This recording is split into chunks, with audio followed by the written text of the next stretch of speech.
Have you ever wanted to inspire authority without being a jerk? Marcus Nonius Macrinus was a Roman senator of the 2nd century who developed a long career under the empire of Marcus Aurelius. He was a man of great military and political talent, but he was also a great Stoic philosopher. Maximus was a convinced Stoic and applied his principles to his personal and professional life. He was a man of great integrity and firmness of character, and his soldiers admired him for his courage and leadership skills. On one occasion, Maximus was in command of a legion that was attacked by an enemy army. The soldiers were demoralized and feared defeat. The commander gathered his men and spoke to them. "Do you see those men? They're waiting for us to die. They are waiting for us to stop fighting, but we won't. We will not stop fighting until our enemies are dead, until each of us is dead. And when we are dead, our children will fight, and their children will fight, and the fight will continue until the last of the tyrants has been overthrown. And may the world live in peace." For Maximus, just as he learned from Emperor Marcus Aurelius, he believed that life was a test, and that the only way to overcome it was to maintain not only calm and serenity, but also to be constant in the daily struggle. Glory is not achieved by flight, but by resistance. Stand firm in your posts and prove yourselves worthy to be Romans. Marcus Nonius Macrinus. Do you want to inspire respect, boost your team's morale, to prove to be the leader that the Stoic teachings have gradually forged? Stay until the end and follow all the guidelines to the letter to become a respected person, a leader for others, and learn to speak like a true Stoic. Diogenes Laertius was a Greek historian and biographer who lived in the 3rd century AD and wrote a work called Lives, Opinions and Sentences of the Most Illustrious Philosophers, where he collects the main ideas of the ancient philosophers, including the Stoics.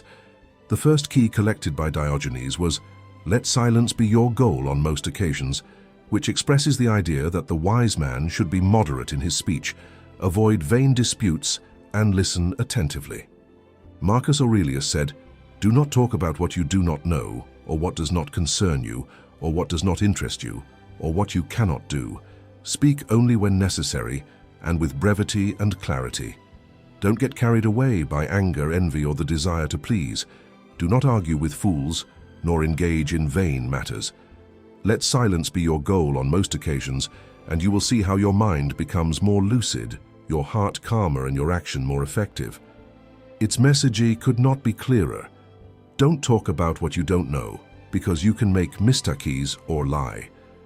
Don't talk about what doesn't concern you, because you can intrude or upset. Don't talk about what doesn't interest you, because it can bore or distract. Don't talk about what you can't do, because you can get frustrated or discouraged. Speak only when necessary, and with brevity and clarity, because you can be more respected and understood. Don't get carried away by anger, envy, or the desire to please, because you can lose control or sincerity. Let silence be your goal on most occasions, and you will see how your mind becomes more lucid, your heart calmer, and your action more effective, because you can concentrate on the essential and act wisely. In his book, The Philosophy of Marcus Aurelius, Donald Robertson, a professor of philosophy at Oxford University, endorses the importance of simplicity and brevity in Marcus Aurelius's speech.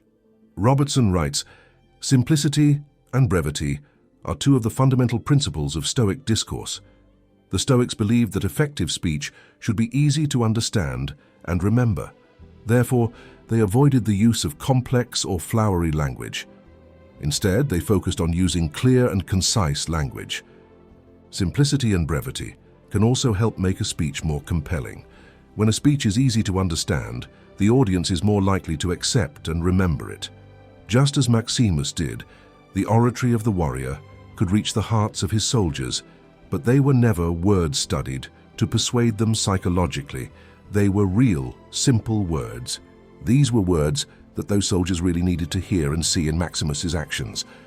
Maximo thought that we should speak little, act a lot, and on the way speak without judging. For this second key, Epictetus leaves us with a great reflection. Don't judge anyone, not even yourself. If you judge someone, you're saying you know what's right and what's wrong. But no one knows that. Only God knows. Epictetus believed that judgment was a form of arrogance. When we judge others, we are saying that we are better than them, but we don't really know what's in their hearts or minds. Stoicism recommends speaking without judging. This means expressing what we think or feel without adding negative or positive evaluations about people, things, or situations. For example, instead of saying, "He's a liar," you should say, "He said something that wasn't true." Instead of saying, "This book is boring," you should say, "I'm not interested in this book." Instead of saying, "It's a horrible day today," you should say, "It's raining and it's cold today." When talking about someone, focus on what you know for sure, not what you believe. Don't say things like, "All men are equal," or "All women are superficial." Be open to the possibility of being wrong, and admit that you might be wrong about someone or something. The third key to proper Stoic rhetoric is to avoid superficiality in conversations. Don't get caught up in superficial conversations. Look for conversations that are meaningful and that help you learn and grow. According to Epictetus, we should talk only about what is necessary, true and useful, and not waste time on gossip, rumors, or banalities. Thus, we can cultivate our mind, improve our relationships, and avoid unnecessary conflicts. Epictetus invites us to be sincere, clear, and respectful in our way of communicating, and to listen more than talk. In this way, we can learn from others, express our ideas effectively, and encourage constructive dialogue. On the other hand, Massimo Pighi is an expert in communication and persuasion who has dedicated his life to studying and teaching the best strategies to raise the level of conversations. Massimo Pighi decides to advocate for raising the level of conversations as a way to contribute to individual and collective well-being, as it allows for the creation of more authentic relationships, constructive conflict resolution, trust and collaboration, and the promotion of learning and innovation. It is about adopting an open and curious mindset, one that seeks to understand and not judge, that values diversity and does not fear it, that focuses on interests and not on positions, and that aspires to create value and not to win. This will make the person talking to you feel much more comfortable with you, even allowing you to guide the conversation. I usually start them by asking how priorities have changed throughout their lives. As you will see, this would be a question of interest to both of you that breaks the ice and builds trust. Sure, among interesting or deep conversations, I would never include talking about other people or gossip. This would be the fourth key. Gossip is a form of social communication that involves sharing information about other people, often in a negative or critical way. The evolutionary origin of gossip has been related to the need to maintain cohesion and cooperation in human groups, as well as to regulate norms and behaviors. Gossip can also be used to establish alliances, reinforce status, obtain information, or vent emotions. However, gossip also has a negative impact on human relationships, as it can lead to conflicts, resentment, envy, jealousy, and loss of trust. Gossip can damage the reputation and self-esteem of the people involved, as well as affect their mental and physical health. Gossip can be considered a form of psychological or verbal violence, which violates the dignity and respect of others. As the French philosopher Voltaire said, "The art of medicine consists in entertaining the patient, while nature cures the disease." Similarly, the art of communication is to entertain the interlocutor, while respecting their integrity. Gossip is an art that should be practiced with caution and moderation, as it can have unpredictable and undesirable consequences. Being a gossipy person not only makes you lose the trust of other people, because if you do it with someone else, why not with them? It also makes you arrogant, which brings us to the next and final point. Not to talk much about yourself. Excessive self-reference can generate a self-centered, narcissistic and vain attitude, which prevents the development of humility, empathy, and understanding. In addition, talking too much about oneself can bore or annoy others, who may feel excluded or ignored by the interlocutor. For this reason, Stoic philosophy recommends moderating the use of the first person and showing interest in the ideas, feelings, and experiences of others. In this way, A more balanced, respectful, and enriching dialogue can be established.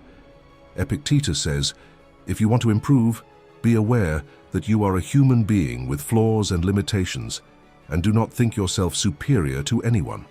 Do not be carried away by vanity, pride, or pride, for they are obstacles to your spiritual progress. Remember that true wisdom consists in recognizing one's own ignorance and in being willing to learn from others." If you talk a lot about yourself, you're trying to impress others. You're trying to show that you're important and that you deserve attention. But, in reality, you're doing the opposite. You're showing that you're insecure and that you need the approval of others. The wise man is like a river that flows smoothly. He does not exalt himself, but is content to flow. Donald Robertson, renowned writer and lecturer who is dedicated to spreading the principles of Stoic philosophy. In his philosophical writings, he protects the essence of not boasting about our virtues or belittling others. According to Robertson, modesty helps us maintain a balanced attitude and avoid falling into arrogance or envy. Well, Stoic rhetoric is a form of communication that is based on the principles of Stoic philosophy. These principles include moderation, humility, simplicity, and sincerity. What could we learn from these keys? Well, basically, let silence be your goal on most occasions. Speak without judgment. Avoid superficiality in conversations. And don't talk too much about yourself.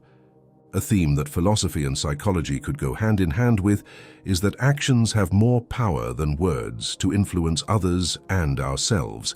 That is, words can express our intentions, desires, opinions, or feelings, but it is the actions that demonstrate the coherence, sincerity, commitment, and responsibility of what we say.